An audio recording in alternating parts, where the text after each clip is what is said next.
After playing 5 hours of Rise of the Ronin and thanks to an early code from Sony, I'm hooked to the combat and a loot grind that is way more fleshed out than I anticipated. But I also hope that there are still some surprises in the rest of the game to keep the adventure through the 19th century Japan interesting. The story starts really strong. We play 2 characters and have to infiltrate an American ship. Many Western ships have appeared at the Japanese borders at this time in history, but not everyone is happy about it. So we have to infiltrate the ship and take out the captain. But before this, you can actually create both characters. So I sadly cannot show you my own footage. This is all B-roll provided by PlayStation, but I can share 5 screenshots of the character creator to give you an idea of what you can expect. Like, there's a lot you can tweak. There are presets as well, but if you want to go crazy, you can. And there is even a feature to create a code for your appearance, so then other people can use that to make the character look like the one you made. So you can change the appearance later on as well. And while infiltrating the ship, you can switch between both characters, which adds a pretty unique twist to an encounter, but it also makes the game more manageable compared to previous titles from Team Ninja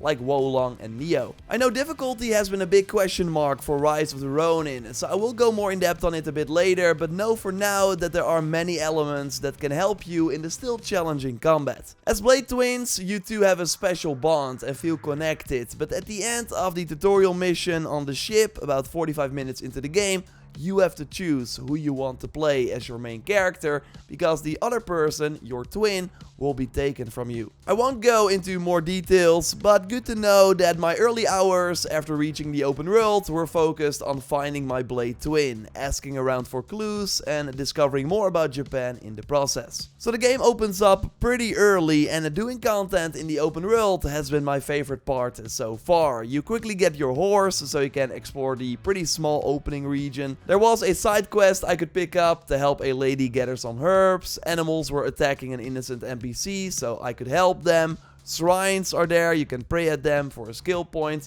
There are different mini games where you can try and beat your own scores, and many bandit camps, which are totally the highlight of it all. These namely include regular enemies and formidable foes, basically leaders of the camp that are way harder to take out, and so far have been really varied, all wielding different weapons, doing different moves, so it really feels like you're doing multiple mini boss battles inside one bandit camp, and these enemies all reward you with brand new weapons that you can then use yourself. I will of course have tips for weapons that you don't want to miss when the game comes out, so subscribe to not miss those, and if you like the video so far, leaving a like would really help me out. But you will really be showered with loot. I found 200 pieces of equipment in my 5 hours. There are 5 armor piece slots that all come with different stats and completely change the look of your character, and at the moment you get a new headpiece or robe for example, you will unlock the item in the transmog system, so you can always look the way you want while keeping the best stats. Weapons also come in different rarities, and there are quite some weapon types, all with their own moveset and really brutal finishers. Like, if you dig those from the Assassin's Creed games, then you will be happy with what happens on screen here. There are also vendors where you can get brand new items or from chests. Like, it has been great to constantly find new equipment and switch loadouts, and it all feels really needed to succeed in combat. Because yes, as you expect from a Souls-like, every enemy is dangerous in Rise of the Ronin, so you should never underestimate your opponent and always be on your toes, but it still feels greatly balanced so far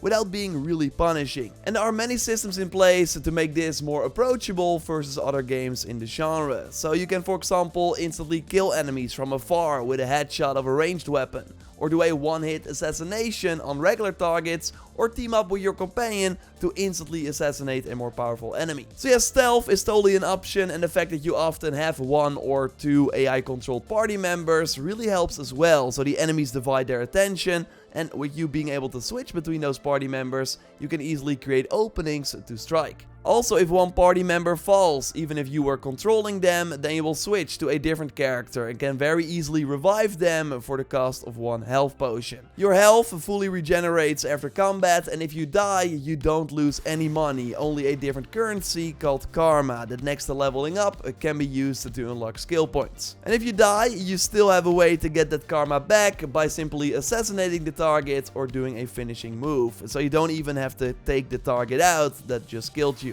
So while there are these banners where you can rest up to get your potions back, and this will also respawn the enemies, you can also save your game in other parts of the world.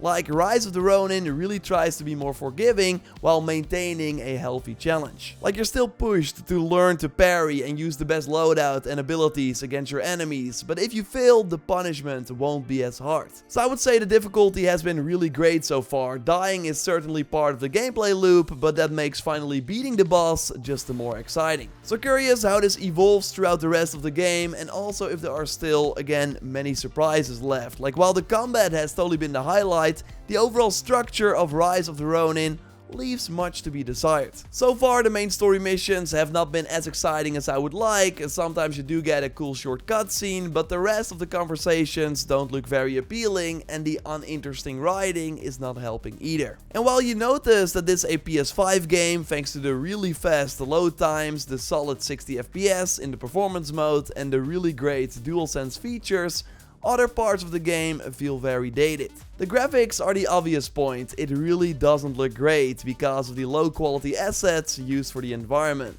The Japanese aesthetic saves it a bit, but it has been a while since I've played a game where I sometimes really thought to myself, damn, the graphics are pretty bad. The streets in cities are also very empty, so while it's a very cool setting, it just really does not feel alive. Also, the game's structure in terms of main missions has not been very exciting. You talk to NPCs in the open world, and then you will eventually reach a small instance mission with at the end a boss. And this boss, I don't know why, is protecting schematics to build a camera.